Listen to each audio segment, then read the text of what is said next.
Sports on Tap is brought to you by the Joe Wright Group with Dobie Real Estate, Jason Stiltner at Flagstar Bank, Baldman Entertainment, Land & Sea Motorsports. Good evening, ladies and gentlemen. I need all of you to stop what you're doing and listen. We are tonight's entertainment. We're here to fuck shit up.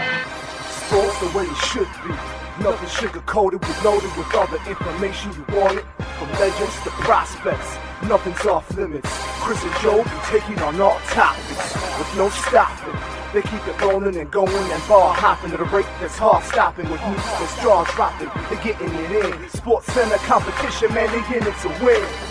This ain't a fluke, from Carolina to Duke, from MSU to Michigan. You'll know if you listening, if you ain't, you missing it. All the excitement, they shock like a thundercloud and ride with lightning. Get it together, you know ain't nobody better. Bring heat than cold weather. You better put on a sweater, you better just let it go and all come and attack. Sit back, relax, let's tell them it's on tap. We'll do it live. Fuck it.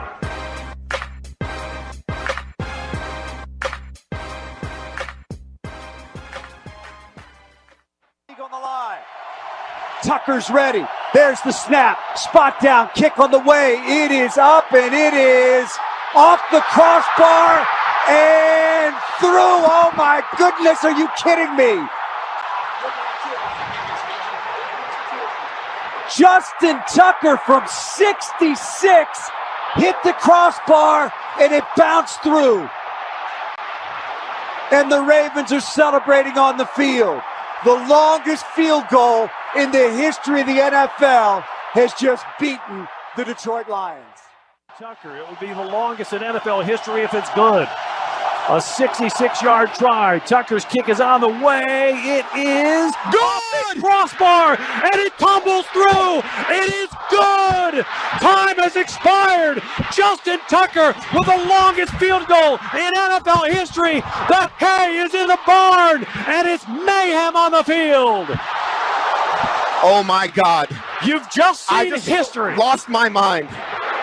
You have just seen and God. heard history as Justin Tucker, 8 years after he hit a 61-yarder to win in Detroit, has silenced the crowd with the longest field goal in NFL history, 66 yards.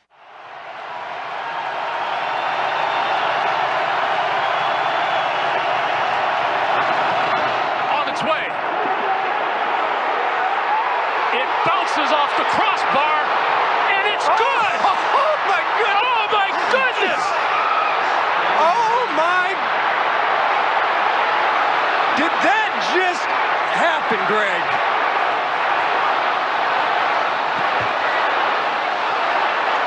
What a kick!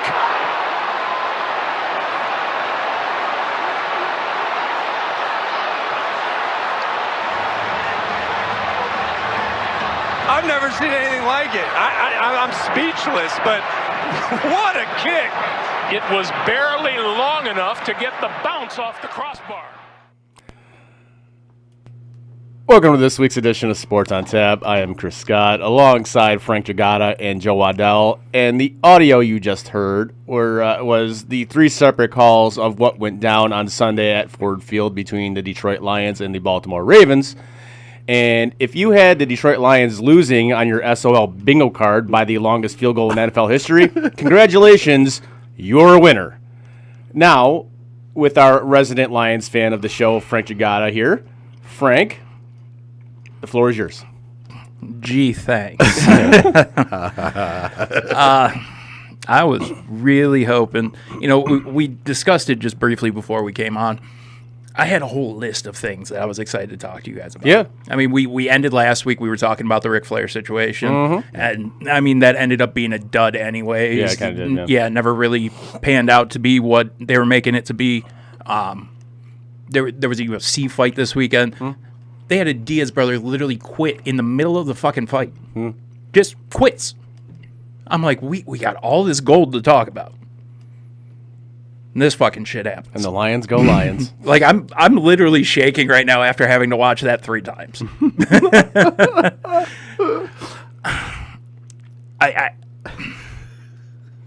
I wish I wish I could get a thought collected here on what to say, to be honest with you, but it's every fucking week.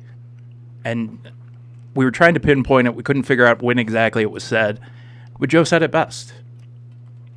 This team is always on the wrong side of history. Mm-hmm. Without fail. Mm-hmm. They do this.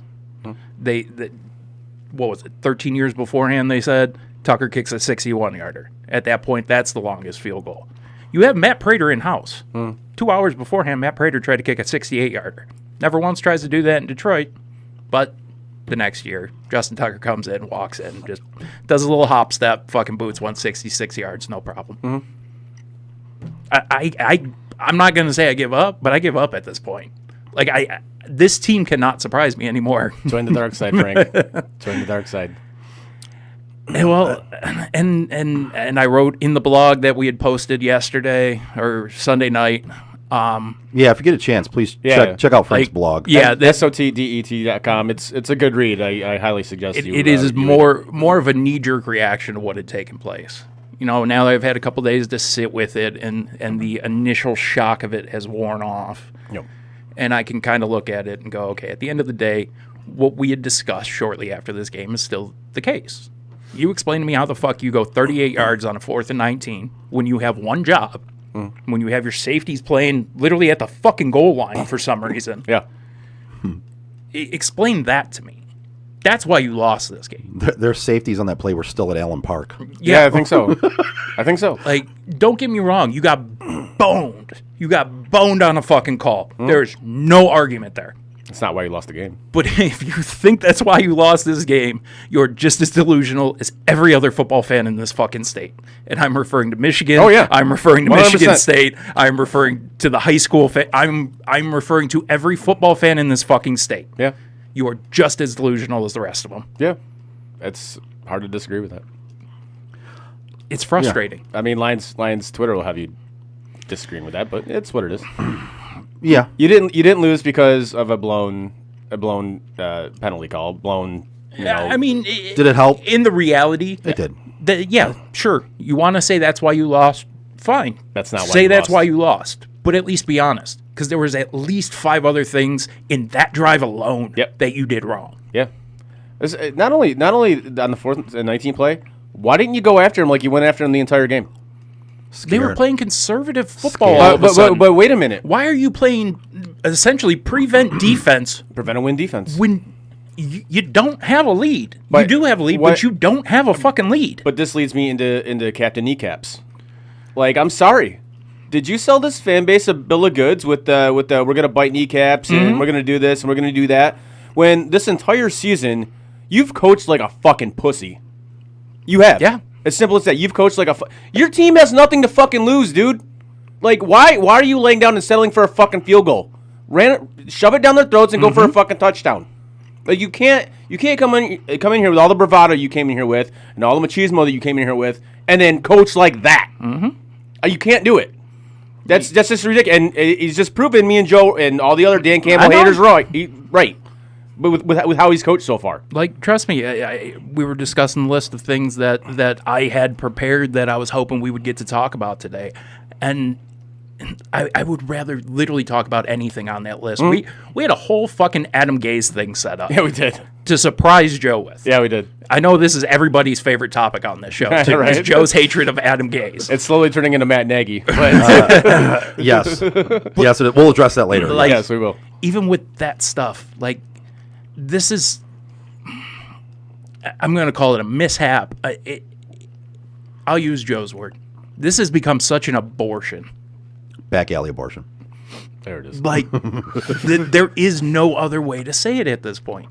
This team, Chris was just talking about it, this team came out in the offseason with so much aggression.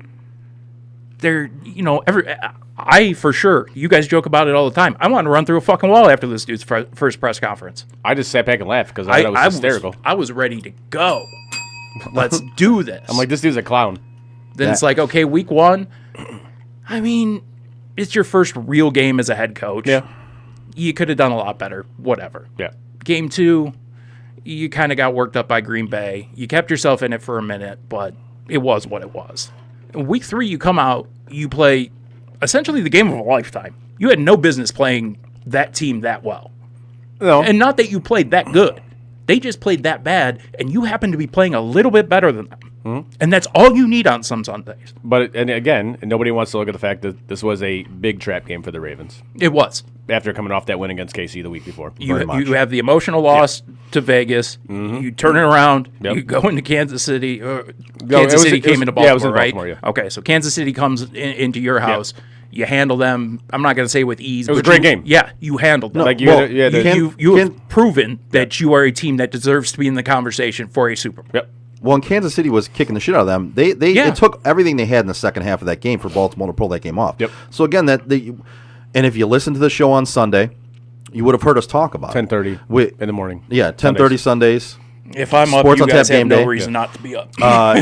If you would have listened to the show this Sunday, we did tell you this was a trap game for Baltimore, and that you'd be smart to take Detroit and the 7.5 points. So if anybody took that, you won money because of us, and you're welcome. But with that being said, we discussed why the Lions were going to be in this game. We literally talked about all the reasons why Detroit was going to be in this game, and none of it had to do with the fact that Detroit's a great team.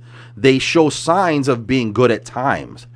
And this was a trap game, like you said, Chris, for Baltimore. They were going to come in. It was going to be a letdown, traveling to Detroit from being at home and being in a it was a dogfight. A dogfight. Yeah. At home against Kansas City, a Super Bowl contender, who it took everything you had to win that game. And they come in and they have a letdown. And that's what happened. And Detroit should have won this game. Oh, yeah. Yeah. Detroit should have won this game. And they didn't. Oh, because the refs screwed them. Because they're fucking inept. Yeah. And because the ineptitude yourself. The ineptitude runs rampant through that organization to where no matter who gets there, no matter who comes in, whether it be a player, a coach, or anybody else, that ineptitude just seeps into their fucking pores. And then it seeps back out onto the field when they go out there to play a fucking football game. It happens every year. Every fucking year. And the one common denominator? The Fords. The Fords. Yeah. And that's what I was just going to say. You know, we discussed beforehand and immediately after this game, is this team cursed? No, they're not. I don't buy the whole curse thing. I know Chris has said before, no, they're not cursed. Joe kind of stays silent, but I'm going to speak for him on this one. You could take this curse shit and shove it up your ass. Nobody's buying it. They're inept. But at the end of the day, no, I think they are cursed by this Ford family. I think the Ford family in themselves is the curse. And then it is a living, breathing curse you have. And the funny thing is, like during halftime, Calvin had his Hall of Fame thing, whatever. Yeah, and that Sheila got booed that out entire of the stadium, building. That entire stadium booed the shit out of her, and people was like, "Oh, it was classless," and this. That. Why? No. Why was it classless? Why? No, what was classless about it? You're the same people who look at anybody in an authoritative position and say they demand respect. Right. You have to respect. Fuck that. No. I don't respect anybody people tell me I have to respect This because there is no, you haven't earned it. This franchise has given you nothing. Why in the hell should Literally that person, nothing. Yeah.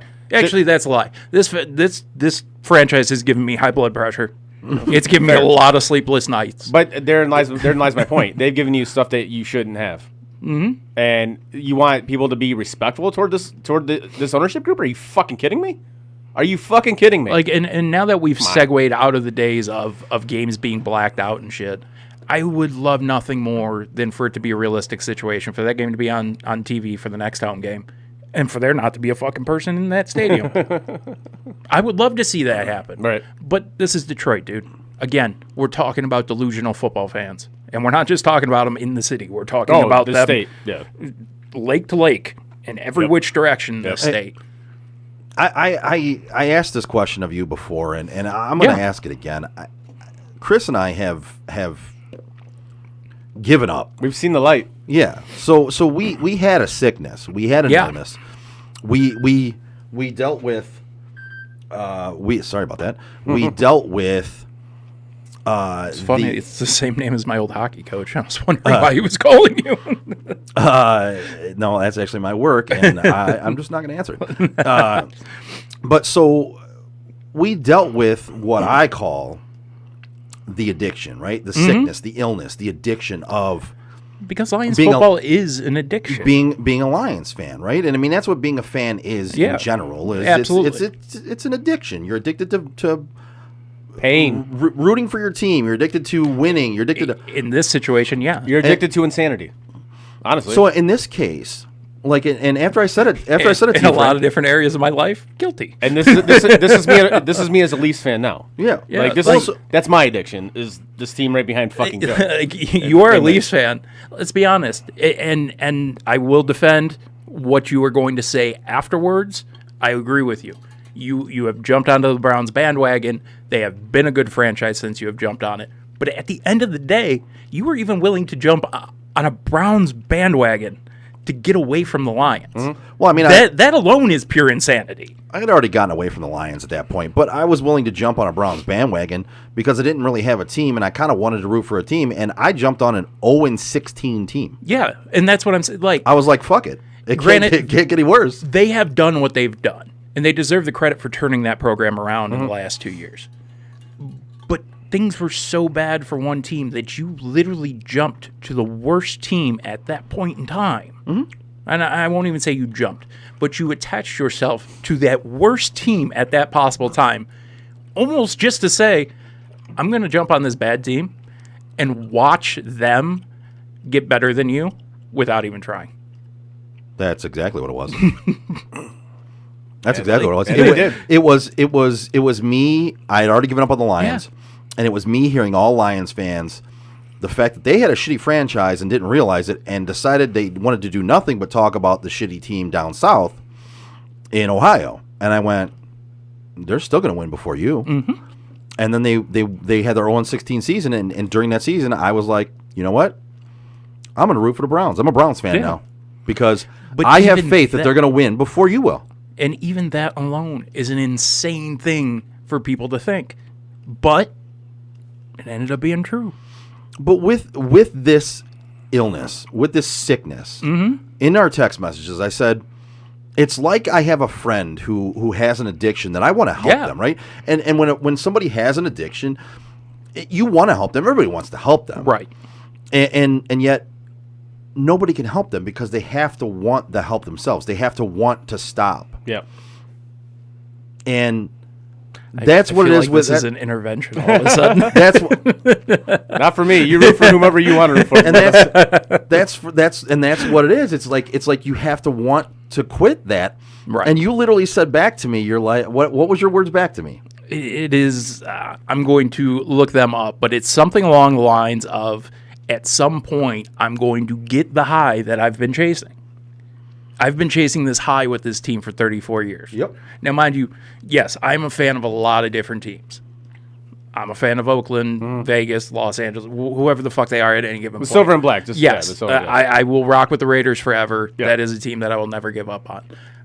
I'm cool with losing franchises. Hell, the Jags are probably my second favorite football team, and they're fucking abysmal every year. Yeah, they're really bad. That was almost better than my yup answer yesterday. Yeah. They are. They're really bad. They're yeah. Like, I have these teams that I've attached myself to. Frank, it says Frank's a fan of half the NFL. Who's That is indeed Andrew. okay? That's Andrew. Yeah. Okay. You know, if somebody's calling me out on there, it's probably Andrew or BG. Nice. Yeah, Considering the two of you are sitting right here and would just do it on the show, but Yeah. yeah, if anybody's calling me out, it's one of them too. And he's not wrong. Like there's so many teams in the NFL that I do enjoy. I mean, hell, this year I'm loving the shit out of the fucking Rams. Yeah, I love the way they're playing. As he just got a Jalen Ramsey jersey. I mean, it is my second Jalen Ramsey jersey. I Yeah. did have the Jags one, Yeah. but So at this the dude, end- is either going to get injured or he's going to get fucking traded. yeah, with my luck, that's exactly what's going to happen. Right. And Penny Sewell, they're going a whole new direction for that one. He's just going to be played in the wrong position for numerous years. Right. So he says half the NFL, 3/4 of the CFL, and one MLS franchise. Don't ever put Major League Soccer on me again, you fucking asshole. I gotta ask, what's your CFL team, Frank? I don't even know a CFL team. Come on now. It's the Edmonton Elks, isn't it? I was going to say Edmonton, but I didn't know what they were There called. it is. Yes. There's a The Edmonton Elks. who was it? Ocho played for was it the Admirals one year?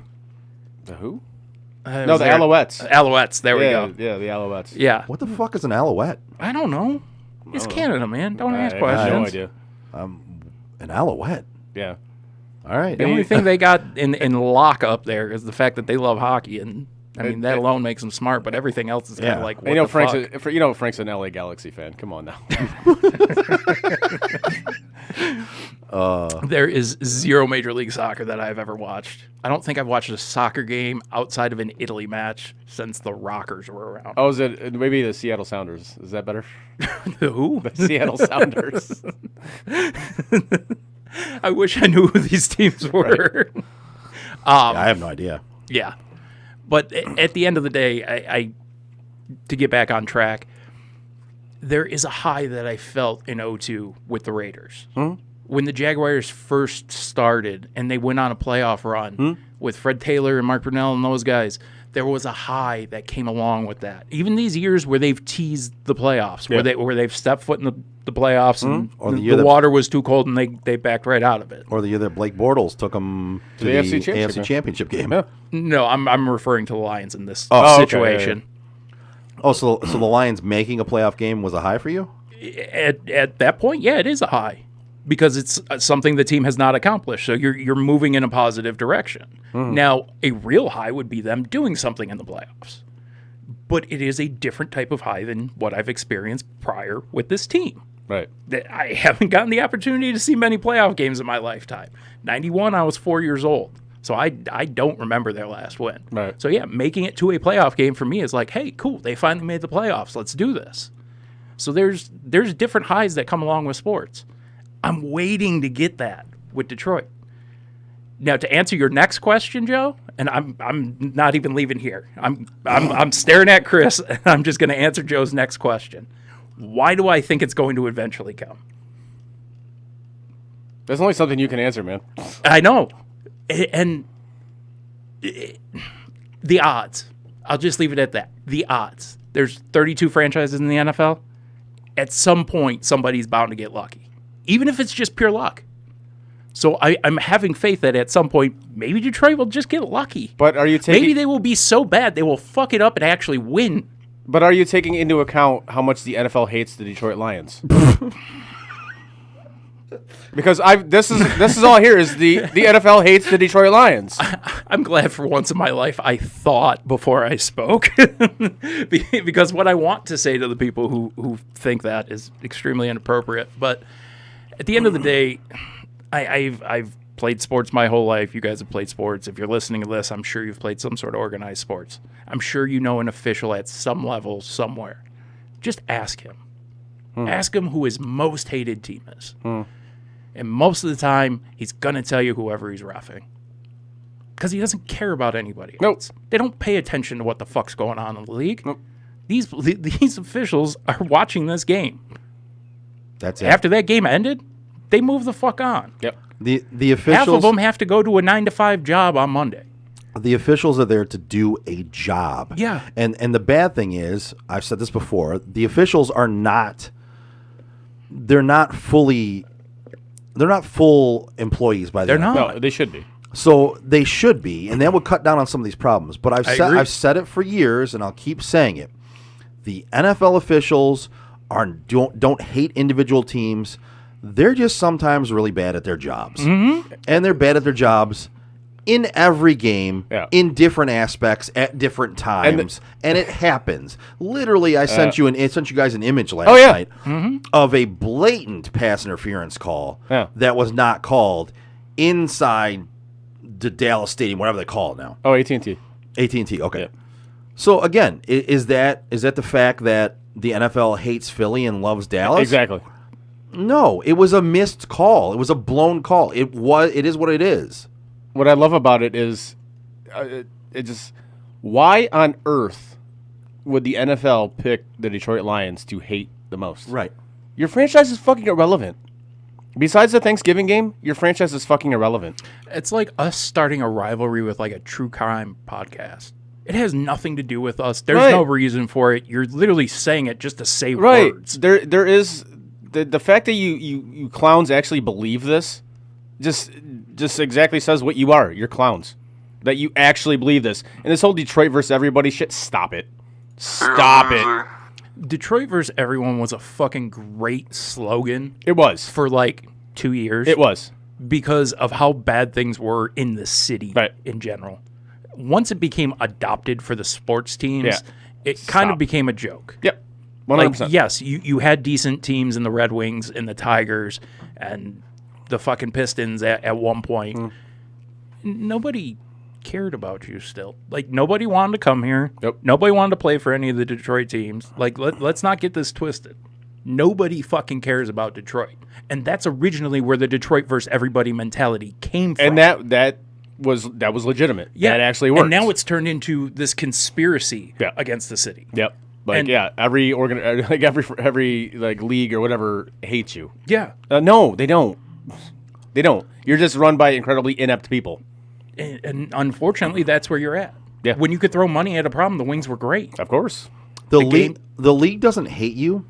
The league doesn't even know you're there. Exactly. At this point, I would be more surprised if they did know the Lions were there. Like, I'm aware Goodell's acknowledges Detroit as a franchise. Like, don't start going on Well, about I said this. they do still have the Thanksgiving game, so he Yeah. at least does that. Yes. And they get their one other primetime game, which they used to not even get. Which I'm shocked they were on Monday night. You and me both. I was very surprised. It's by early that. in the year, dude. It doesn't matter. Like, people will always watch Lions early in the year because they're like, is this going to be the same Lions team? Yep, guess it is. Yeah. Like I was So just- you get it out of the way in week 1 or 2, whatever it is, and be done with it. I mean, fuck, they fed them to the Giants the one year on opening week on Monday Night Oh, yeah, that's Football. right, yeah. I think just to pad Eli's stats for the year. Right. For me, this one, like this weekend, watching that Lions game, and I as we all know, I have the Red Zone on one TV and I have another game on the other. And It's exactly the setup I had going to. usually it's the Lions game that I have on. It's whatever one of the main games is, and if the Lions are on, it's that one TV's dedicated to them. So I check in on that quite often because we want to talk about it. So we kind of have to. Yeah. Yeah. And the whole time this game is happening, not once did I really think, man, I'm going to have to eat crow a little bit when I go into the show on Tuesday because the Lions might actually win this game. Not once, and this is an indictment on that franchise, not on me. Not once did I ever think the Lions might actually pull this off. The whole time I'm sitting there going, I wonder how they're going to fuck this one up. I wonder how I wonder how they're going to lose this one. And I swear to God, I could not have been happier. Like this week's game did not disappoint at all. Nope. I got to see a history-making kick. Yep. This was one of the first times I've ever jumped up off my couch and celebrated a Lions ending ever. And it was believe that. because of the opposite team winning. Yeah. I was excited for Baltimore. I don't even care about Baltimore. I don't give a shit. See, this was doubly great for me because prior to this game, Arsenal beat the shit out of Tottenham, which is that's their blood rivals, and Arsenal dominated and they won 3-1. Yeah, let's great. go football. So, like I was already happy, and then you piled this on top of it. Oh, dude. Like, honestly, it really couldn't have got much better than that. It was fantastic. Yeah. Loved it. Like, and you guys have the text messages. Yeah. 10 minutes before that ending even happened. I told you exactly what was going to fucking happen. You really did, actually. Yeah. I said the field goal will be good before Detroit ever kicked their field goal. Yeah, you did it. Yeah, he did actually say that. And then he said, And then I said Tucker 50 plus. Yeah. That. Well, you're wrong in a little bit area of that. It was 60 plus. But 60 is more than 50. I know, but you could have been more accurate. So the argument isn't that I wasn't accurate; it's that I could have been more accurate. We got Mr. Fucking semantics over here. You could have been more accurate. Oh my god! But and that's the thing is I knew this was the end. You know who couldn't have been more accurate? Who? Justin Tucker. Yeah, he could have been about that much more accurate. Nice. Because there was a split second where everyone in the world just went. It was great. I wish Some people yelled after. Some people And this was cried actually after. This was actually one of the. I was one of the people crying. I was crying because I was legitimately laughing that Oh, hard. yeah. How can you not? This is one of the times where I really legit wish I had gone to a Lions game. I wish I was in that stadium to see and hear and feel the letdown of 60,000 fans. You saw the videos afterwards. You saw what they were doing. Oh, I did. See, I was in a bar that was, I would say, we had two mall Santas in the streets of Detroit beating the fuck out of each other. I was in a bar that was, I would say, 97% Lions. Like, it was packed with just Lions fans. And about 5 minutes before that kick happened, they're all ecstatic. They're all cheering. Everybody's having a good time. It's like, yeah, we're gonna do it. We're gonna do it. Okay, so you're in a bar at that point. Yep.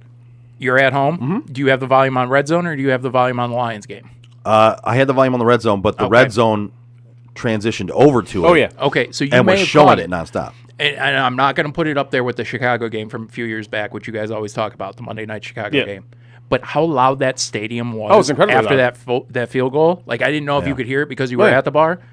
They had the sound It on. was insane. Yeah. Yeah. I'm like, this is it. I'll never Oh, put it. the bar was going nuts. You could Yeah. hear the crowd, like, as I said, they had the sound on at the bar, and to hear all the fans just going crazy. They were going nuts. And then as soon as he touched that football with his foot, you just heard it get deathly quiet because I think everybody in that bar and everybody in that stadium fucking knew that he was going to make it. And I said, I was one of the guys I was watching the game with before he even kicked it. I go, "There's one dude that can make this kick. It's that dude, and he's going to make it." Now, I will say one thing, and it has nothing to do with any of this, and that is that if Matt Prater was at 66 yards earlier in that day, I firmly believe he would have done the exact same thing. I don't disagree with that. I think he would have made it as well. I think he just barely missed that at 68 yards.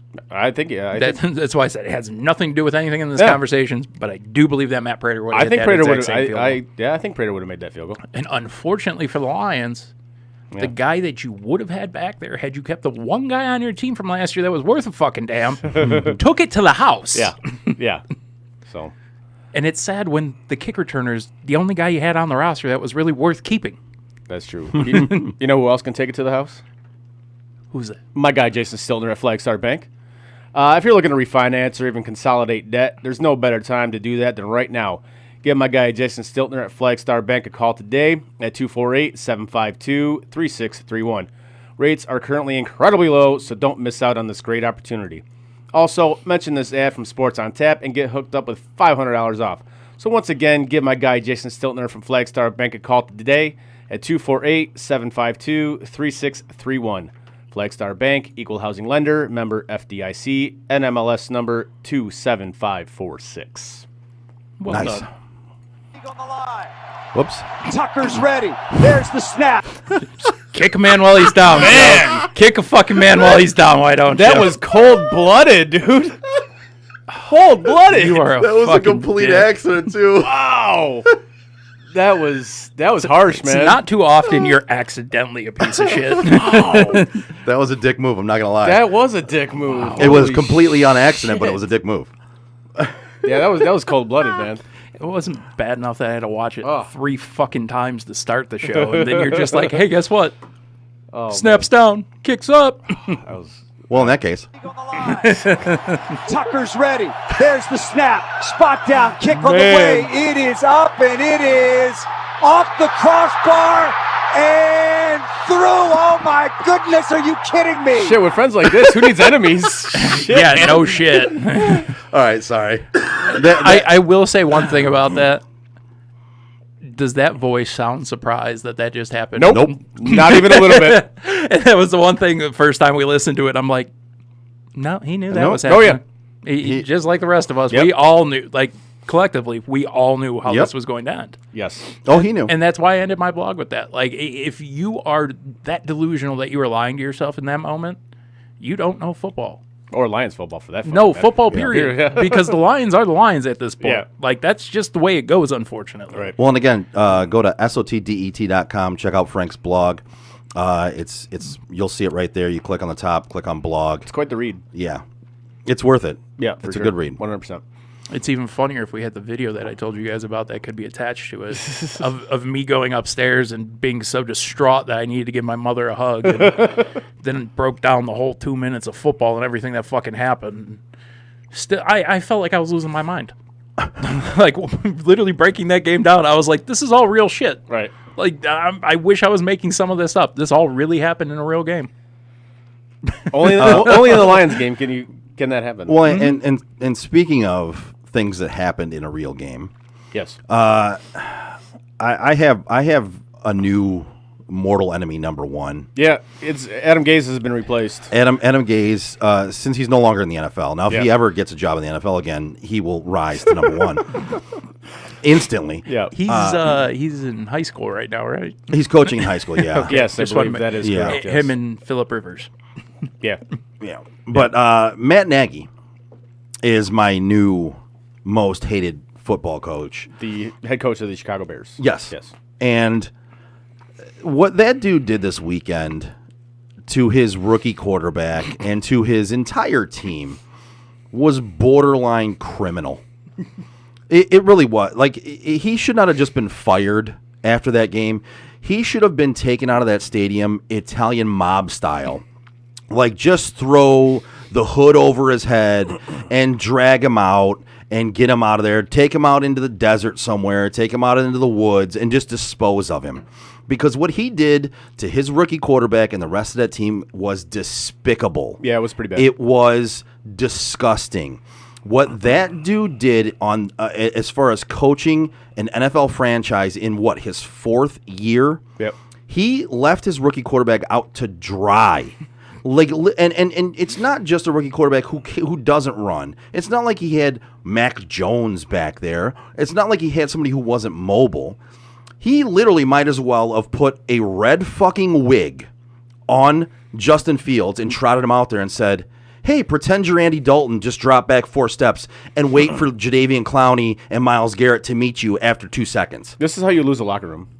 It's lost. Yeah. Did you see Nick Foles on the sideline? Oh, yeah. Literally He's like, said, I have no idea what the offense is not working. No, it's not. He literally said that to Andy Dalton standing on the And sideline. this is not the first time Nick Foles has said that about Matt Nagy. And that is your third string quarterback. Yeah. Your third string quarterback knows how much of a clusterfuck your offense is. And the fact that he has not been fired, I don't know how he didn't get fired after last season. Yeah, I know you paid in the playoffs, and that's great. But, dude, your team, your offense especially, it's fucking terrible. Now, here's the one thing I told you guys before And I the show think that Frank I was might be gonna right say. about this. You know who they got this week? The Lions. They got the Lions. Yes. Yeah. The Lions are going to get their first victory this week. I think the Lions may win that game. And guys, listen to what we're saying, please. And we will go back over this Sunday morning before the game. I promise you we will. The Lions are not good. No. They're not. They're not. They're going to win this weekend. I don't say that ever, but I am so sure of it this weekend that I'm telling you now, they're going to win. But before they do, please, for the love of God, don't get excited over this. Right? Right. It's possible. The funny thing is, after me going off on this coach right now and the fact that he should have been fired and the fact that it was despicable, it was a disgrace to the NFL. Yeah. I still have faith that this team is going to beat Detroit. I really do. I knew he wouldn't give me that one. He will never, ever, he would never ever give me that one. But when it comes down to it, I think what Adam Nagy said, or Adam Nagy. I'm just going to call him Adam. There it is, yeah. I'm just going to call him Adam Nagy now. Right. What Adam Nagy did on Sunday was basically he told everybody, literally, he stood there and shouted it out to everybody. I did not want to draft Justin Fields. I don't want Justin Fields as my quarterback. My GM handcuffed me with him, and I'm going to put him out there and put him in every position possible to fail, to show the GM, to show the fans that this is the wrong move and this is not going to work. I mean, Shanahan even gave RG3 a shot. Nagy didn't even try. This was a despicable, disgraceful display of coaching. And the dude should have charges brought against him to what he did for Justin Fields. Seriously, he should have. He never used his mobility. He dropped him back with literally no protection, nobody chipping the ends, no tight end chipping on Garrett or Jadeveon Clowney. No running backs staying back there to block. He literally dropped back his 5 offensive linemen. He was flexing out the fucking tight ends at certain points. It was a disgrace what he did to Justin Fields. And I mean, I'm not upset about it in any way. I think I've stated my dislike for Justin Fields enough on this show. But the thing it kind of ruins for me is I said he was going to be ass. And now I don't get to sit here and say that because of what Nagy did to him. And that's what pisses me off. Yeah. Like, I would love to sit here and be like, I fucking told you this dude sucked, and he was going to be garbage. But when you get left out there, you have absolutely no weapons. Your offensive line is frankly, letting you get killed. I don't think it mattered who was behind that line in that game. It could have been Brady, could have been Rodgers. Doesn't matter. That's the type of game I look at and go, no, dude, it wouldn't have mattered. Your offense is letting you get killed. Yeah, that's exactly what it was. The coaching, he set the coaching up. So coaching basically made Justin Fields get murdered the entire game. I mean, literally, it was a game of tag with Jadeveon Clowney and Myles Garrett, where they just looked down the line at each other and said, "I'll meet you at the quarterback. Tag, you're it." Yep. And Chicago and Adam Nagy did nothing to make sure that Justin Fields didn't get crushed every single play. The best part about this game is my cousin's wife, she's a diehard Bears fan. She has season tickets and all that shit. They went to this game in Cleveland with some friends of theirs. And I texted her after the game. I go, do you hate the fact that Justin Tucker kicked a longer field goal than your team had yards offensively? And she was not thrilled about that. So here's another stat. I'm like, how is your head coach still employed? Amazing to me. It's a miracle to me. I don't understand it. Like I said, to me, he should have been drug out of there fucking mob style and just left in a fucking ditch somewhere. Yep. That was disgraceful. And then you look at it. Here's another disgraceful stat. Mitch Trubisky, the ex-quarterback for Chicago for Adam Nagy. Yeah. He had one passing yard in the Buffalo game. Yeah. That was the exact same amount of passing yards that Chicago had in the entire game. The hell of a stat. That's a hell of a stat. So this for me is going to say, I think everybody owes Mitch Trubisky an apology. I mean, because I'm sorry, Mitch, you are not as bad as everybody said you were. He's for sure starting next year. He's not going to be in Buffalo, but they'll move him. They'll get something for him, and he'll become a starter. You were not the problem there, bro. The world, NFL fans around the world owe you a fucking apology because Adam Nagy is the worst fucking head coach besides Adam Gase that I've ever seen in my life, and the fact he still has a job is criminal. And like when Buffalo signed him as the backup, I'm like, yeah, I'm actually okay with this because if Josh Allen does by chance go down, I can live with Trubisky as a backup. 100%. I think we can start that MVP conversation back up with him. I mean, Josh Allen? It's one game. I know it's a little bit of I'm gonna overreaction. I'm going to temper that for now. It's 3 games. But it was very nice to see Josh Allen playing like last year's Josh Allen. Yeah, he had a good game against the Redskins. And what we talked about before the season with the Redskins, or Washington football team, sorry to be offensive, is not true. Wow, their defenses look like shit. Yep. Like really bad. I think they're last in the NFL in total defense. It's bad. It's really bad. We thought that, like the Cowboys were going to have the worst defense in the NFL. Eesh. Well, and the Cowboys actually look good. They looked fine. They looked really good last now, night. Philly looked pretty bad last night. I'll say two things about that game last coaching. night. Yeah. One, yes, it was against the Eagles, so it's a rivalry game. 2, it's Monday Night Football. And 3, I think early in the week they gave Dallas a little bit of extra motivation with the Phillies coach wearing that T-shirt that said "Beat Dallas," which in the grand scheme of things, is it really that big a deal? No, I'm 100% cool with that shirt. Yeah, I was too, but I can see how it might irk some people that play for the Cowboys or whatever. It might give them a little extra on the field. That's fine. Bulletin board material is always welcome. Right, and I think did Dallas look good? Period. Last night, yeah, they did. But I want to take those factors into consideration too, and say let's not go overboard here. I'm with you there. Yeah, I'm with you there. I will say that defense looked really good last night. It did. The coaching on the opposite side of the ball helped them out. Oh, 100%. And despite the coaching on the other side, Jalen Hurts actually did put on a pretty good display last night as far as being an athlete. Yep.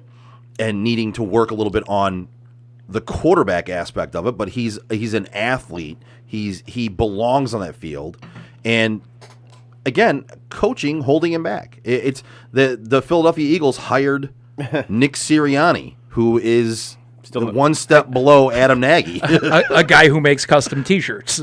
Right. Like, no offense to people who make custom T-shirts, but you're usually not going to be an NFL coach. Right.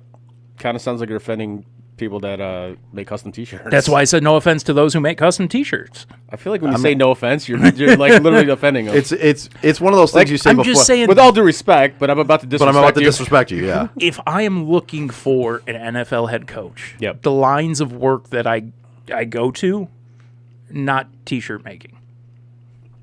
It's just not the first thing that comes to Well, mind. I think you're excluding an entire branch of people that might be a good NFL head coach. Right. I have something to say that would really open up a can of worms, so I'll save it until the end. Oh, all right. Not on, afterwards. All right. Oh, fair enough. Gotcha. But, yeah, at the end of the day, it's...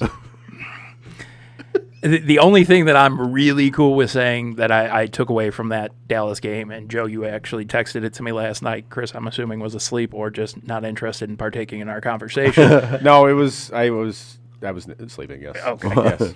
And that is that Micah Parsons has arrived. Yeah. Oh yeah. That dude looks damn good. From the highlights I saw, yeah, he looked quite good. Yes. He looks every bit of what we had said before the draft. Yep. He looks every bit of that defensive game changer that we talked about him being. Yep.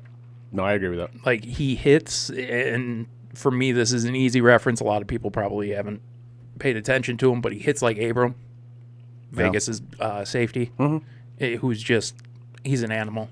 If that ball's in the air, he's going to wherever it's at. Yeah. And he just hits and hits and hits, and just, he's one of those dudes that plays football because he likes to hurt people. And another player on Dallas on that defense that stood out to me is Trayvon Diggs. Oh, dude, he was shutting everybody down. Dude, unbelievable. This season compared to his rookie year last year, it is night and day, man. Yeah. He has made leaps and bounds as far as his abilities. This is what Lions fans wanted from Okudah. Yeah. Yeah. And I don't think they were going to get it even before the They injury. were never going to get it. And honestly, what was really cool to watch, and I know because of the Eli thing, Joe has banished this broadcast from his television. It was actually pretty good yesterday. Eli threw up double birds on ESPN yesterday. I refuse to watch him. He did that. If they ever kick him off of that show, I'll watch it. He started dancing and compared himself to Shakira. Oh, yeah. It was entertaining. Oh, you would have hated it when they had LeBron on. Yes, they did have LeBron on. That wasn't so good. Yeah. But you guys are Browns fans together, and you talked a lot about the Browns. So Yeah. Well, yeah, he's from Akron, Ohio. I know you said that yesterday. You- I was just really happy that he is indeed a Browns fan. It's just one thing you guys I have thought, in common. I thought he was a Cowboys fan. He is. He was offered a contract by the Cowboys. No, He but does the before same- that, he said he was a Cowboy. He's like He years said, ago. He said growing up he was a Cowboys Yeah. fan. Yeah, he does the same thing with NFL teams that he does with NBA teams. He just jumps from winner to winner. Got it. He tries to go on to the winner. Got it. He does the smart thing of what I do with football teams. He goes to winners. I just keep losers. Fair enough. That's great. But speaking of winners, like fucking Justin Herbert on Sunday. Yeah. That dude walked into Arrowhead and said, "This is my house." Yep. I loved it. Fucking loved it. Because I now despise the Chiefs. Flopped it out right on the table. It was just like, look at me. Yep. Oh yeah. He went in there big dick swinging. He went in there Ric Flair style. For real, Ric Flair style. He went helicopter mode and said, He went in "This there- is my house." He went in there Ric Flair style. Was just like helicopter. Oh man, that was. Yeah, he and you hit it on the head with Kansas City for me. Is they've turned into, I think we discussed this on one of the other shows too. They've turned into the Dallas Cowboys. I fucking what hate the what they Chiefs. used to be. Like the Dallas Cowboys used to be one of the most hated franchises in the NFL, and they kind of still are. I think Kansas City's rising to that level. Because of some of the personalities on that team, and I'm a fan of Mahomes, but I'm starting to become less of a fan of him because of his fucking wife, man. Well, his wife and his brother and his mom too. Like his brother's a jackass. fucking asshole. like tell your family to shut up, man, and just you guys go out there and play football. Tell your family to shut up. But there's a lot of egos on that team too. yeah. I like Tyreek Hill. I'm not a fan of him as a person anyway because of some of his personal behind the scenes stuff. Yep. But when it comes down to it, his whole deuces thing and his whole He basically taunts everybody on the field when he scores a touchdown, but then gets upset when somebody taunts him back when they intercept. Like that's what what's his face in the Super Bowl did to him. You're a fucking child. Like you're a fucking child. Yep. Yeah, I'm slowly beginning to not like that team as well. Yep. Do you dislike them more than you used to dislike the Patriots? It's getting to that level, yes. Because that's what I saw out there. Like I get the Cowboys reference. I was looking more like a lot of people used to feel about the Patriots. And I heard not necessarily us because we were fans, but our fans. Right. But Some people are trying to say like the Chiefs are a dynasty. No, they're not. No. You can't be a dynasty if you've only won one Super Bowl. Yeah, talk to me Like, in 5. stop. Talk to me in 5 years. They're not a fucking Tell me how many dynasty you got enough. then. You went to what, 2 back to back? Yeah. Like You if, won if one you, or if you two? won, if you won back to back, Yeah. then we can talk. Go out there, win this one this Yeah, year. then we can Then talk. you win 2 out of 3 years, and win another one the next 4 Right. years after that. And we can Like, have a conversation about a dynasty. No, you can make like Buffalo went to 4 straight. Is that a dynasty? No, they didn't win any of them. Win 3 in 10 years, and we can start talking dynasties. Right. I think that's where the dynasty conversation Yeah. minimum starts. If you can win like 3 within 6 years, okay. Yeah, that's why I said I'll give you Fair. the 10 years. I'd even say 10. Like 3 in 10 years, and Fair, I'll talk, yeah. 3 in 10 years, and maybe another appearance or 2. Yeah. Yep. Then we're talking dynasty. But dynasty is a length of time. Yep. The Patriots. Like, the Patriots were a fucking dynasty. That's That a was leg- 20 years. 20-year dynasty. That's arguably the best dynasty in sports history. Yeah, absolutely. I would agree with that. And that's a diehard Red Wings fan agreeing with you. I would say the Habs, but Like, you see where I'm yeah, going with right. it. But yeah, that's arguably the best Like the dynasty, Habs. or the Celtics, or The Islanders. the freaking Bruins, the UCLA Bruins. Yeah. Sorry, the 80s Islanders I would put on that list. The 80s Oilers, Or the 80s Oilers on Yeah. that. Like, I mean, there's But like that, there's a lot of the Yankees, Yeah. obviously. dynasties are lengths. It's a lengthy time period where you are at the top of your sport. you're right. And it's not a couple years where you win one and you make it to another one and you're like, oh, it's a dynasty. Shut the fuck up. Yep. There's a length of time in there that needs to take place, and there's a lot more winning that has to happen. Shit. So for Kansas City to be a dynasty, you got a lot more years and a lot Oh, yeah. more winning to do before that Like- conversation even happens. Shit, the mid 2000s Giants. As much as I don't like to Yeah. admit it, That's a dynasty. that is a dynasty. That's 2 championships over arguably one of the 3 championships. 3. Fuck, I forgot about the third one. But that's 3 championships in the early 2000s. 2 of them against one of the greatest teams ever assembled. Like We have a comment here. It says, later on, tell us what you expect of the Ohio State practice squad, a.k.a. the Jaguars, versus the Bengals on Thursday Night Football. 2 pretty good quarterbacks with very little support. Oh, we'll get to that when we get to our picks. yes. Yes. We will be doing our picks today, which we'll have some college games along with that Thursday night game. We will talk about that game coming up for sure. Yeah, 100%. And actually, I if you guys want to, now that I'm done bitching about Adam Matt Nagy, and Now that we've concluded our therapy session. do you guys want to move on to some college football right now? Let's get into it. Yeah, for Okay. sure. So the college games that I think we all want to hit on, right? Yeah. Is the Michigan State game, Yep. and I know you want to hit on this specifically. yeah, and then the Michigan game, Yep. and then obviously the Notre Dame game. Yeah. And Yes. it's Those are the really. I have the exact same feeling on all 3 games. And those are the games that we all care about, right? And the problem I have in this with certain fans is and it happens on both sides, but I've noticed it happening more on one side than the other lately. Happens across the state at this point. It does, but I've noticed it happening on one side more than the other, and they like to call out the other side for doing it, yet they do it more often than not. And it's Michigan State fan. As soon as that Michigan game was over with, there was quotes out there on social media of, "Wow, you could barely beat that team. Wow, I can't believe you almost lost to Rutgers."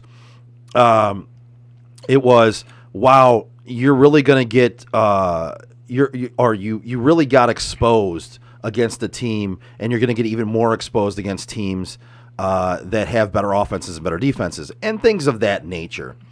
And in reality, I'm just gonna tell you, maybe you should just shut your mouth and get off your phone and get off of social media and stop typing shit like that, and pay attention to your own team, because as a Michigan State fan, you only beat that team that night by 3 points. So you really have no room to talk. And went to overtime to do it. And and he had to go to overtime to do it. And not to mention, why is Michigan even on your mind as a Michigan State fan? Yep. Why is that even coming out of your mouth? Why are you even typing that on social media? What do you fucking care? Why do you care to bash a Michigan team that won, mind you, didn't win by a lot, didn't play a good game, actually looked like shit? Yeah. But why do you feel the need? The second half of that game, they looked like shit. Yes. Why do you feel the need to bash them as a Michigan State fan? Why take Michigan's nuts out of your mouth and stop gargling them? Because you need to just worry about Michigan State and not worry about Michigan. It's funny, even like with the football program and shit, even the basketball program, you guys worry more about Michigan than you do about your own fucking program. It's honestly hysterical. Michigan is their Ohio State. I get it. The thing that I find pathetic in that whole situation is the fact that Michigan is Ohio State's Ohio State. Mm-hmm. And Ohio State is Michigan's Ohio State. Right. And Michigan is Michigan State's Ohio State. But Michigan State's nobody's Ohio State. Nobody gives a fuck about you. Like, don't get me wrong. Basketball-wise, that's... We're talking football. Football, yeah, football, yes. Basketball, you've earned your respect. Yep. We can say what we say about Izzo at this point because it's proven to be true. Yep. But at the end of the day, that program has done something to demand respect. Yeah, to and warrant it. 100%, in all honesty, Michigan got the shit end of the draw on that whole situation because the whole time Michigan State was celebrating being good at basketball, we still should have been acknowledging Michigan. We just couldn't because of the shit that had happened. Personal opinion on that, but same thing. You want to be respected 10 years after your last national championship? The only reason you didn't respect them 10 years after theirs was because they got busted with one of their players cheating. Right. Like, it's just the way it works, guys. Right. And I will say, Joe, and I know you're right about that. It does come from both ends. And like I said before, I feel like it's coming across the entire state at this point with football fans. And I'm fine with that. But at the end of the day, 2 weeks you play Rutgers State. The way you played last week. Rutgers would have beat your ass. Yeah. Come talk to me in 2 weeks. Like, I'm sorry, like their head coach, Greg Schiano, knows what the fuck he's doing. Yeah. It's not Butgers anymore. Like, dude. Don't get me wrong, he made a couple of bonehead calls. Oh, he did, 100%. Like, it's just the way it is. He's a defensive guru. Yep. He can't coach offense. No. And guess what? Most defensive coaches will tell you they can't coach offense. It's just the way it fucking goes. It's not Butgers anymore, man. I mean, if you got the opportunity last night to watch the Manning broadcast, they had Nick Saban on there. And Nick Saban straight up told him, he's like, no, I don't work with the offense. I coach the D-backs. Yep. It's like, that's where I stay. Somebody else handles the offense. So these coaches are experts in certain areas. Mm-hmm. Greg Schiano's an expert on defense. Oh, he's definitely a defensive guy. He was supposed to make Michigan's offense look the way Michigan's offense did. You're not wrong whatsoever. Michigan's offense got exposed. Oh, yeah. But they were exposed by a much better team than you are giving them credit for. Especially after halftime, Schiano went and said, hey, this is what they're doing. We're going to make adjustments to it, and we're going to make you look like shit in the second half. And that's exactly what he did. And I would argue that State got exposed by Nebraska this weekend, too. Which is really hard to do because Nebraska fucking sucks. And in all honesty, to me, it would look worse getting exposed by Scott Frost than That's- it would being exposed by Greg Schiano. I didn't want to take it to that point, but yes, I 100% agree with you. Like, Scott Frost. Yeah, I believe in comparing equals. Like, can you imagine being a Nebraska fan and you got rid of Bo Pelini for this fucking garbage? He wasn't the greatest coach in the world, but the dude went 9-3 every year. But look at where the program fell to. Like, holy shit, man. If I'm a Nebraska fan, I'm fucking irate. And that's true. Like, look at the way things fell with that program altogether. It's amazing. You went from being ranked, a top 10 team at times. And you were a national brand. Yeah. And now... And you are more irrelevant than Rutgers. That's saying something. Yeah. and I would say no disrespect to Rutgers, but I don't know anyone who actually likes Rutgers. Nope. Rutgers is just there. Yeah. That's one of the more stellar moves for the Big Ten. and as far as Notre Dame goes in that conversation, it's the same thing. They had a great win this week. Yep. I'll take it all day. With a third-string quarterback, I loved it. But guess what? That game was a fraud. That fourth quarter altogether, it was great to watch, and I was loving every minute of it. But that's not a real team. I'm glad you at least got that in before Sunday hit you. at least you got to enjoy something this weekend. But no, even the 4:00 games, the Raiders were on right after, and I got to enjoy the shit out of that. Fair enough. Like it got a little better, but there was it was a weekend of a lot of ups and downs. I mean, I mentioned it beforehand. The UFC fight was on Saturday night. Yeah. 3 great fights. Brian Ortega is probably the toughest motherfucker I've ever seen in those fights. He got his ass handed to him. Valentina Shevchenko, great fighter. Nick Diaz, who I was more excited to watch than any of those fights. Yeah. Quits in the middle of the fucking fight. I don't know how you do that. He just, in all honesty, he was getting worked. He had no business fighting anymore. Oh, like it was blatantly obvious that he shouldn't have been in there. Okay. And it was the end of the round, and he just looked at the ref and he just went, like, I'm done. I got no business in here. I know that now. I'm out. Sure. But even that, like, that stuff's frustrating to me. You're a professional athlete. Yep. Fight. You're a professional football player. Finish the fucking game. Oh, like that dude from Ohio State who quit at halftime? Yeah. Thank you. Yeah. We do have a comment here. Said, as you know, Linda's a UC grad, so and he's a Notre Dame fan. So they'll be watching the Notre Dame and UC game from different floors of the house. So as to not confuse their dog when they're yelling at different things during different times of the game. Do you guys have a wager on this game? I think you have to. I think you guys got to throw a wager on this game. There should be a friendly family wager on it. I think it would be. I think that'd be fun. Yeah, even if it's one cooks, the other one dinner. Make it fun. Yeah, losing team. That person has to cook the dinner or that cleans night. The house, something like that. Something, Yeah, have some fun with it. Absolutely. Spice things up. Yeah, for sure. But he also says thinks it's going to be a very good college football game and really looking forward to it. I tend to agree there. We're going to get into that in the picks. We'll get into it shortly, yes. We're going to get into that in the picks. I think it will be a good game. I think it's going to be a closer game than what people think, and I'll get into this more when we get into the picks, but I told Frank, I said, he says favors. All right, I like that. Good job. Hey, attention's paid. We would have suggested that, but you can't really suggest that stuff. All right, I like that answer though. So when it comes down to this game, is I always say look at the lines and you can tell what Vegas is doing. Vegas isn't wrong very often. Very often. Nope. So we'll get into that coming up with that game, but I do think it's going to be a good game as well. Yeah.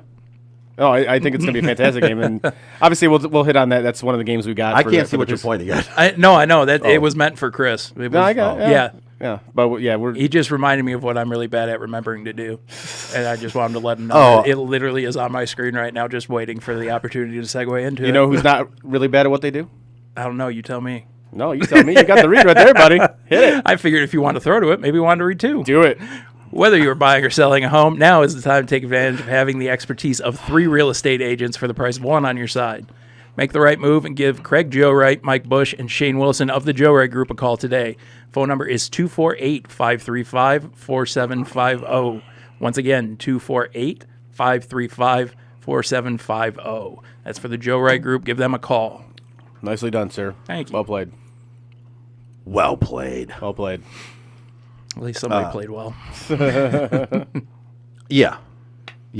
Nobody played well in any of those games. I apologize, guys. I was kind of, while you guys were having a conversation, I was also having a side conversation for work. I couldn't answer the phone. All good. I was texting work, trying to figure something out while we were doing this. So. You got business you got to take care of. We get it. Yeah. That happens. I dipped out of the convo there. You had to step into real life for a minute. Yeah, I did. I had to dip out of that convo for a bit. It wasn't obvious until you looked up and went, yeah. Yeah. I was like, I don't even think he knows what he's saying. I probably had no idea what the fuck we just said. I was trying to follow along and make sure that everything was running properly here and text, and then at one point I lost track of everything. Yeah, that's what happens. That's what happens when you step into the Matrix. I was just like, Yep. Yeah, okay. Yep. Like that sounds great. Like Frank's, it's like me watching a 66-yard field goal, having no control over anything, going, yep. It was like your text last night. That one word response to me last night was fucking priceless, and you threw it on Facebook, and I laughed at it. But like, every Sunday, and Chris hasn't been able to be here the last few weeks, but I don't know if you got the opportunity to pay attention or not. I called Joe fantasy expert, and I've called him that for weeks now. And he you called me that for years. Yeah, and I always get uncomfortable when you do that. But this week I called him a fantasy expert, and he called me on it while we were on the show. And I just had to defend that. I know a lot about fantasy football, but I don't know half as much as he knows. So he literally gave me advice without giving me advice on Sunday. And me being the guy I am, stubborn as shit, I knew more than him. So I left my lineup as it was. Had I done what he told me to do, I would have beat him. He literally helped me beat him. Oh, you're so stupid! And I didn't even fucking listen to him. And that's what I was saying. Like, I'm 0-3, and I'm still sitting here trying to outsmart one of the top guys in the league. We got the stupid drop. No, I don't. Damn it! I don't. You're a loser. And that's why I was like, you know what? We didn't make any wager on this. And normally we do. Normally we just have a little bit of fun when we're playing against each other. And I said, you know what? I'll eat crow on this one. And without discussing it, I literally just took a screenshot of that message and threw it up on Facebook and said, y'all want to know why I call him a fantasy expert? He wants to know why I call him one. Here's why. I seen it. It was funny. Here's the whole fucking conversation. Nice. Nice. Yeah, I was just literally the only thing I could think was, bro, I literally told you how to beat me on the show on Sunday. Like if you'd have listened to the show we were on together on the show, you would have beat me. And I said, Yep. Which was the answer that threw me off because I really didn't expect that. Literally, all you said was, "Yep." I laughed hysterically at that because I was like, all right, well, yeah, he gets it. All right. Normally in that situation, I'd have been like, no, man, this is what I was thinking. And I was thinking Corey Davis was going to go. And, he was the only guy. And it was just like, Yep. No, you were right. Oh, shit. I can't even argue it. I mean, for fuck's sake, Chris looks at that group thread anytime you and I are talking, and there's always an argument there. Yeah. I couldn't argue it. I was just like, which is what threw me off because normally there is an argument to be had between us. And it's not real arguments. It's just we like to poke each other. We are two people who have no problem stating our point. We know the other person's probably not going to agree. Right. But we'll just debate it until we're blue in the face. And we even though we have no intention of actually winning the argument. Right. And we kind of just like poking Yeah. at each other a little bit, especially in text. And I expected something to come back in that text, and it was literally just, yep. Okay, we're done. We're all right. We're good. End of scene. At the end of the day, his advice was to play a guy who, in our league, we have a fucked up scoring system, so don't compare it to your leagues. But he told me to play a guy who ended up with 41 points over a guy who ended up with 9 point something. Right. And I lost by 6 to him. Would have definitely cleared that well before last night's game. And instead, I'm sitting there begging the Cowboys to put Zeke in when there's a minute left in the game, and they have absolutely no reason to. I know, they really didn't. But they put him in. They did. Granted, it was for victory formation, but he came back in. And I so wanted to text Joe and be like, he's back in. I have a chance. Nope. No. Because at that point, I needed like 20 yards. I didn't need much. Yeah. It was something It that was wasn't much. there, but it just wasn't enough. Well. Yeah. Next time, hopefully you'll learn from that. Yeah. Chris is like, we really just sat here and talked fantasy Maybe- football for fucking 10 I think minutes. I think he's zoned out for a second. I'm not gonna lie. Yeah. I did. Yeah. We're pushing the Sunday show a little bit, man. I We're know, trying to get and people that's out there for fine. Sunday show.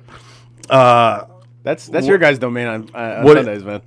Well, this Sunday you're going to be there, right? I will be there Sunday. Yes. Ooh, we got a 4-man crew going this Sunday? Looks like Are we you got in? 4 Are you in this Sunday? I was supposed. Well, I am going camping Friday night, but Okay. I'm going to come home Saturday, so I could be here Sunday Nice. morning. Yeah. Okay, good. All right, we're going to have a 4-man crew then. Yes, sir. For the first time ever, we're I going was to going have. to say we might have to set that up tonight then. Yeah, I actually, Yeah. not that it's a bad thing. I actually didn't expect you to be here on Sunday, so I Okay. thought we could just use the 3 mics. But we do have another microphone I have to set up now, Yes. Okay. and actually, that's a good thing. I'm looking forward to having the 4-man crew. Word. All right, what do we want to get into next? Let's We wanna get to the go picks. Get to the picks, man. All right, let's do picks. It's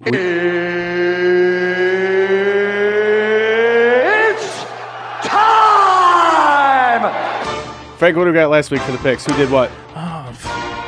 Way to call me on that one. I didn't have it ready. So we have Chris going 3-2, Joe going 2-3, myself going 3-2, and Andrew going 3-2. All right. Everybody went 3-2, but me. Yeah. I went 2 and 3. Everybody across the board took Carolina. Everybody across the board took Sparty. The only one that was really different was the Notre Dame-Wisconsin game and the Arkansas-Texas A&M game. Okay. I mean, there were obviously different picks with the Rutgers game and everything, but that went the way it went. I'm always happy with a winning week. I'll take it. So. And if you want to see the past picks, you go to sotdet.com. At the top, you're going to see picks and content. Click on that and go to show picks, and you will see those there, along with some of the other picks, Danny Wise picks, confidence picks, and everything else there. So go to sotdet.com. And I am not just hyping this up because this is our show, but on Sundays we do this show right before football starts. We give the fantasy advice, we give the betting advice. Like, Joe and Dan really know their shit. They do. I'm not going to say that they are experts. We jokingly call them experts. But no, but they know their shit. It's funny how much we can go through a Sunday of football and talk back and forth and go, well, told them that. Yep, told them that. Right. Like, are they 100%? No. But I feel like if you ride with what they're telling you to bet on, you're probably going to come out ahead most weeks. I would say 7 out of 10 times. Yeah. They're probably going to hit. Well, and honestly, this Sunday, if you'd went with Danny's pick of the month, where he said put 8 units on Miami to cover, you would be very fucking happy today. Mm-hmm. No doubt. So. All right, let's get into this week's picks. We're going to start off with the Arkansas Razorbacks taking on the Georgia Bulldogs. Georgia is laying 18.5. Frank, what say you? In all honesty, Georgia's a really good team. I don't know that they are almost 20 points better than Arkansas, though, so I'm going to take Arkansas to cover that. Frank, I am with you on that.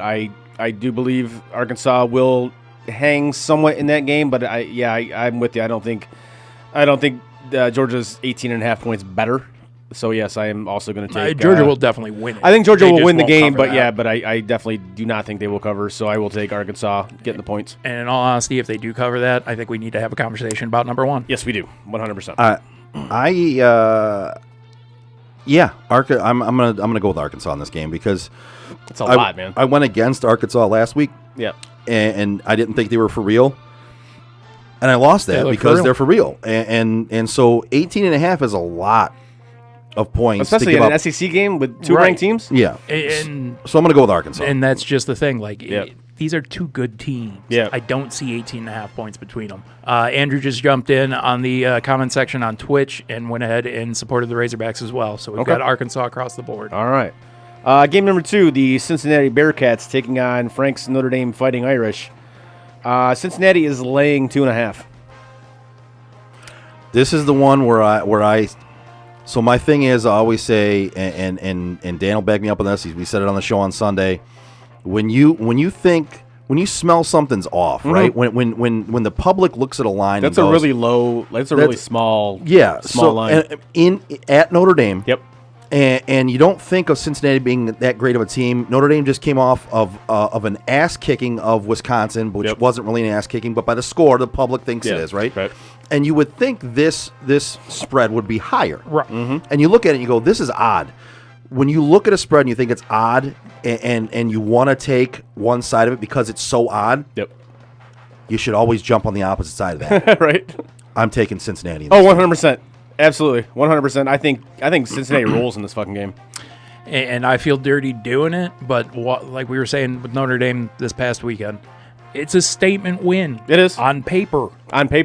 And unfortunately, when you look at the game itself, it wasn't. It was 3/4 of a really close football game and 1/4 of an absolute ass kicking. Yep. I want to take Notre Dame. I really do. I think they do have a great shot at winning this. But the 2.5 being on Cincy's side, they're giving up the 2.5.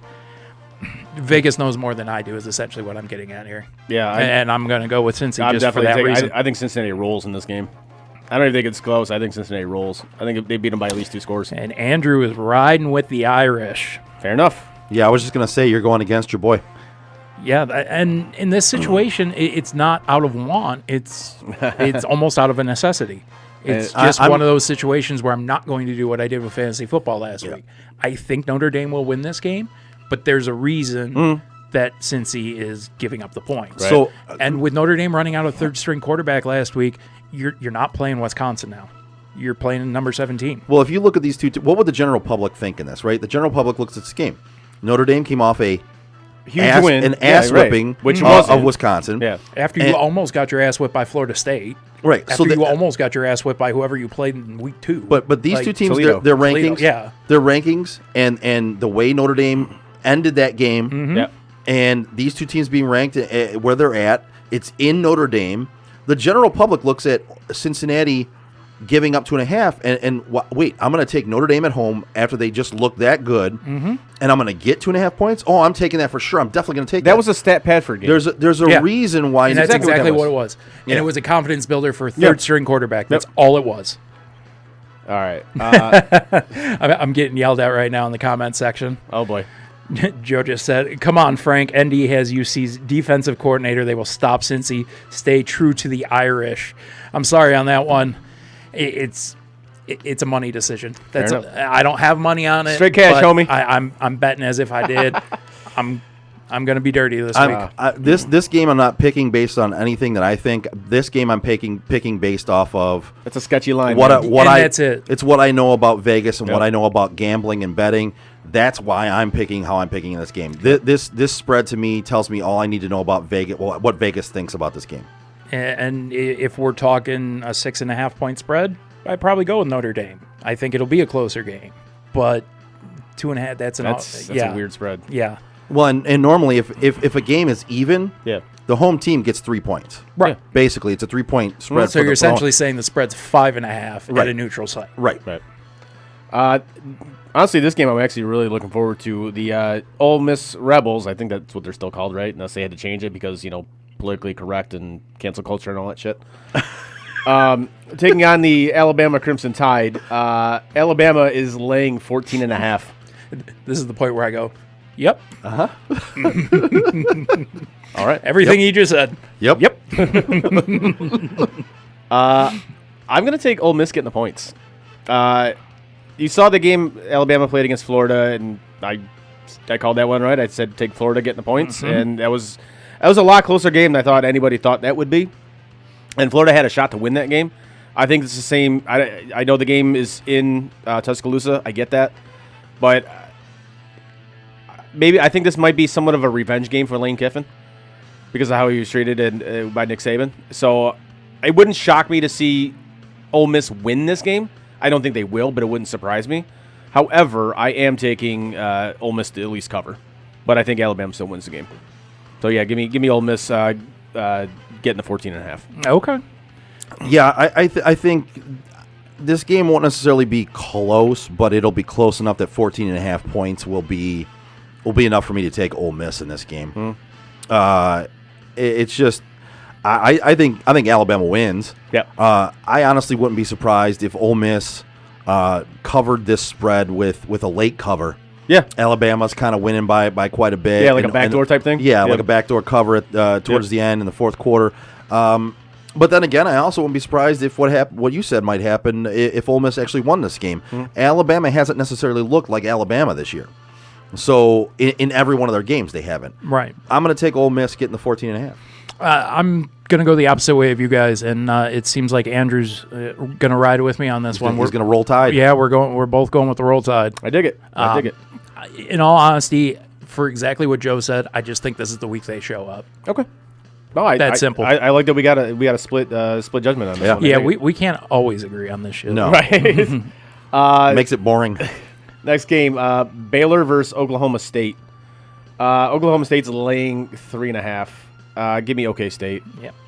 The Fighting Gundies are Baylor's a weird team to figure out. Like sometimes they look really good, and other times they're just absolute shit.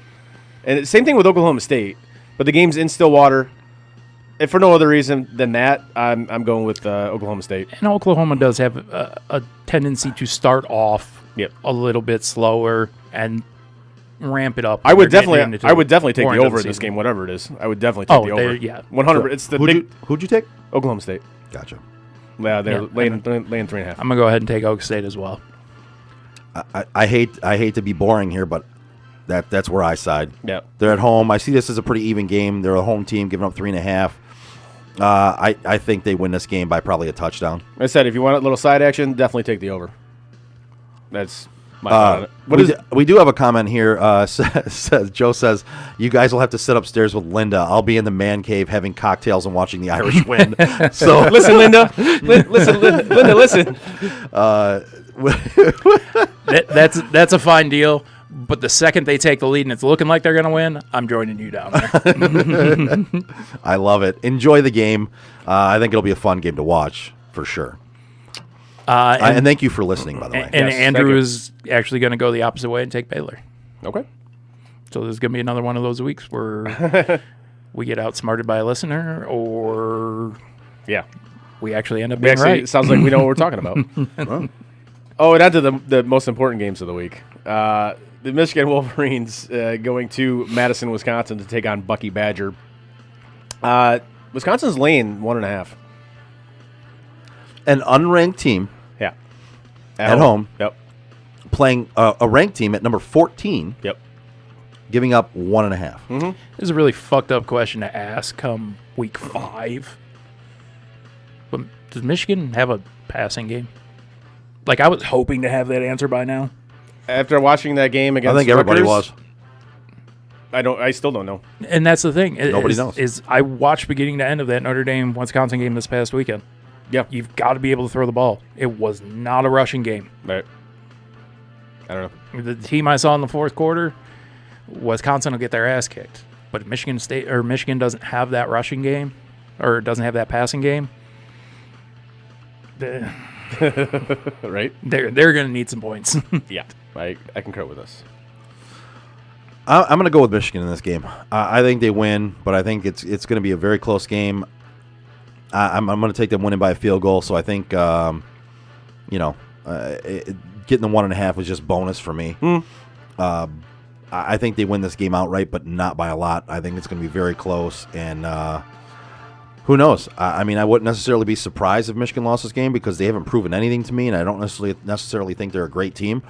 I think the number 14 ranking is it's a sham. It's a fraud. Yep. It's completely a fraud. It's a sham. And but I'm still going to roll with Michigan in this game. I didn't like what I saw out of Wisconsin, even though it was at the end of that game. The whole game they didn't really play well, and Notre Dame didn't play too well in the beginning of that game. But it was at the end in the fourth quarter where Notre Dame really turned it on, and Wisconsin just lost control of that game real quick. Yeah, they did. And I didn't see any fight from them, so I don't necessarily like what I've seen from them, and I'm going to go with Michigan. I'm actually going to take Wisconsin in this game. I don't trust khaki pants on the road, especially in a stadium like Camp Randall, which is for any team it's a tough place to win. I agree. And again, does Michigan have a passing game at all? I have no idea. If Michigan's run game gets stopped, which I think it will, and we kind of saw it against Rutgers, they got nothing after that. So I kind of have to lean in just by default to Wisconsin because they are the home team, and that's a tough place to go win. It is. So yeah, give me Wisconsin laying the 1.5. In all honesty, a 1.5 spread, that's basically a pick 'em at that right, point. Exactly. Mm-hmm. Yep. That's why I said for me looking at it, the 1.5 is just a bonus because right. I think Michigan wins, but not by a lot. Yeah, it's you know what? You convinced me. Like literally just by saying that. I don't in a pick 'em between Wisconsin and Michigan, my response is I don't give a fuck. Unfortunately, this game I don't really care about, right. But I'm gonna take Michigan to squeak one out. I don't know that it'll be. What I'm getting at is essentially Wisconsin could cover, and I wouldn't be surprised. Okay. Absolutely wouldn't. And the last game of the week is I forgot about the NFL game. The last college game of the week, I should say. Western Kentucky taking on the Fighting Mel Tuckers. And Sparty is laying 11. Which I still find that kind of low, that line. I do as well, which is why I'm taking Michigan State. I'm definitely taking Sparty in this one. It's Western Kentucky. Right. Michigan State is the same as Michigan for me. They haven't proven anything to me, but they've proven they can beat a Western Kentucky by more than 11 points. Yeah. And they're at home. They haven't proven that their ranking of 17 is not a fraud, but they've proven they can beat a team at home like Western Kentucky. So yeah, give me Michigan State giving up the 11. Frankie? This one's got me worried. Not going to lie. I'm looking at this game, and I'm not saying trap game, but this is an easy game to look behind you, try to correct those mistakes, and then start looking to the next week. Right. 11 is an interesting spread to me because I would think it'd be a lot more. I'm going to get nuts here. I'm going to take Western, Central, Wisconsin State, whatever they are. I'm taking those guys. To win? Western Kentucky. I'm not taking them straight up to win, All right. but I'm going to take them. I think this will be like a 7-point game. Take them getting the 11 points. All right. All right. That's cool. And the Thursday night NFL game between Frank's Jaguars and the Cincinnati Bengals. Cincinnati is laying 7.5. I think the Bengals cover this. It's in Cincinnati, and I'm sorry, the Jaguars are an abomination of a football team. And here's something that a lot of people don't realize because it's Cincinnati.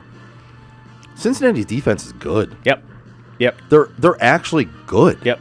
And you wouldn't know that because they're the Bengals and they're not really talked about and nobody really cares about them. But they're playing well. And the offense isn't necessarily hitting, but they're hitting on some big plays with Jamar Chase. I think they're getting T. Higgins back for this game probably. I'm going to roll with the Bengals too, giving up that 7.5. I think this has a 20-point win stamped on it.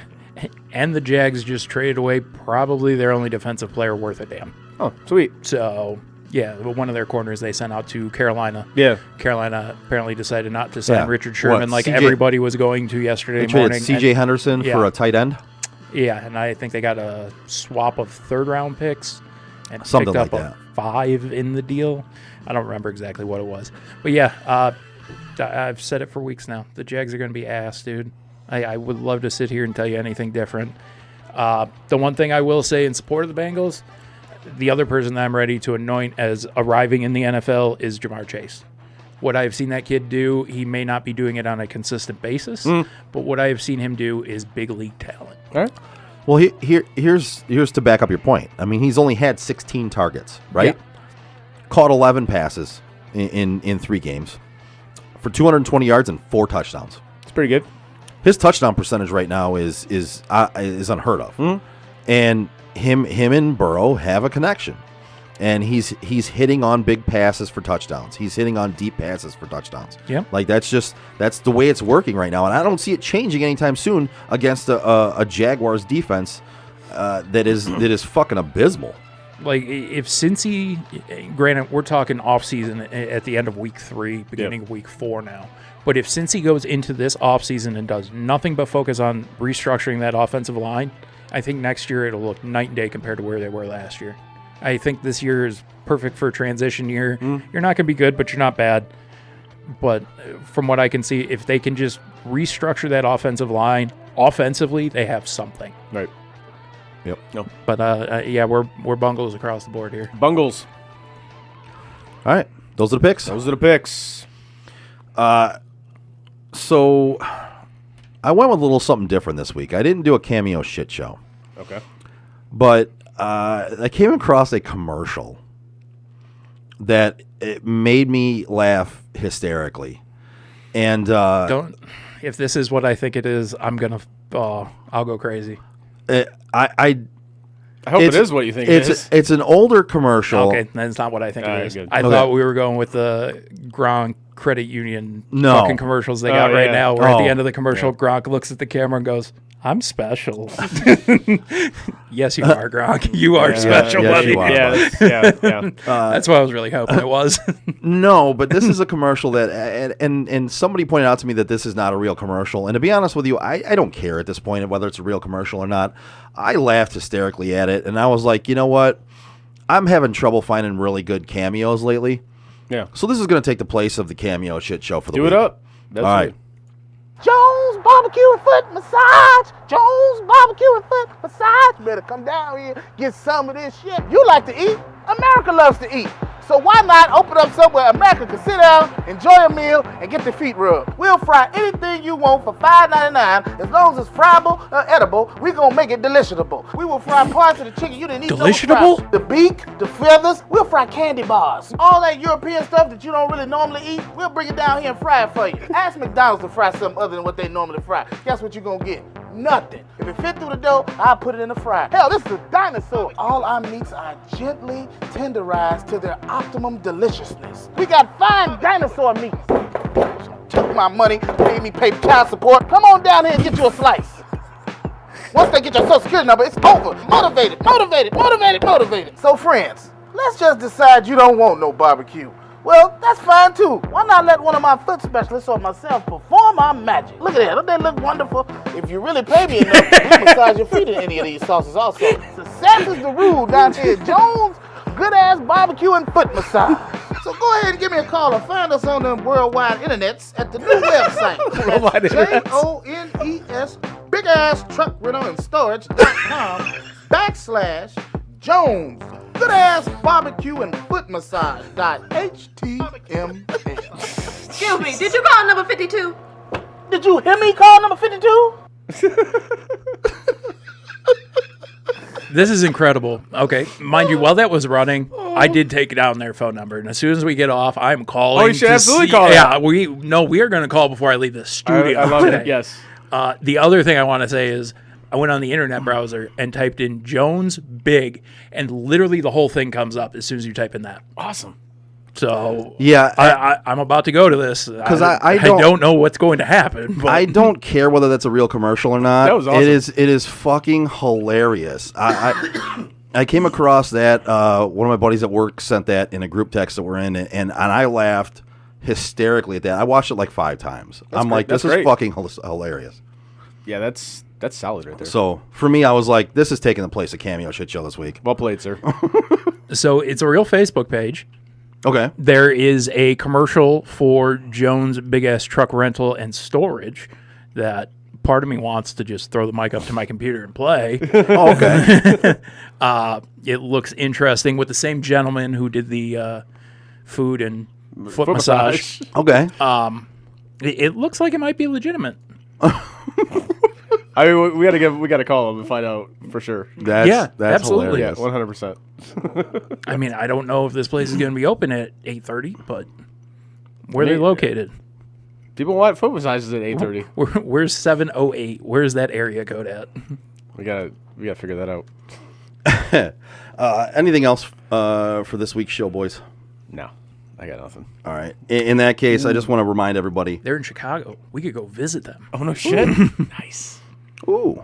I just want to remind everybody that to tune in on Sundays at 10:30 a.m. for Sports on Tap Game Day. And then every Tuesday, right here again at 7 p.m. at night for the regular OG Sports on Tap Detroit show. Yes. Give us a like, a share, and a follow on our social media like Facebook, Twitter, Instagram, Twitch, and YouTube. You can find all of our podcasts on your favorite podcast provider. As always, check out our website, sotdet.com. While you're there, take a look at our show picks, our blogs, our fantasy rankings. We have Danny Wise picks there. We have confidence picks. Just take a look at the whole website, sotdet.com. We've got a lot of stuff there for you. I want to thank everybody for listening and or watching. On behalf of Chris and Frank, I'm Joe. We are Sports on Tap Detroit. See you next Tuesday. And that is it for us today. No! God, please, no! Bye, have a great time. No! God! Bye, guys. No. Bye, buddy. No! Goodbye. No! Goodbye! No! It's never goodbye. Toodaloo, motherfucker. Hey, You know, we've been through our ups and been through our downs. You were meant to be here tonight. You guys will always be in my heart. Great moments are born from great opportunity. I think the most important part is that we all stay together throughout. Don't give up. Don't ever give up. Live. Fight like hell. The best thing I've ever done, the best thing I will ever do, is be a dad. God, I love you guys. Mamba out.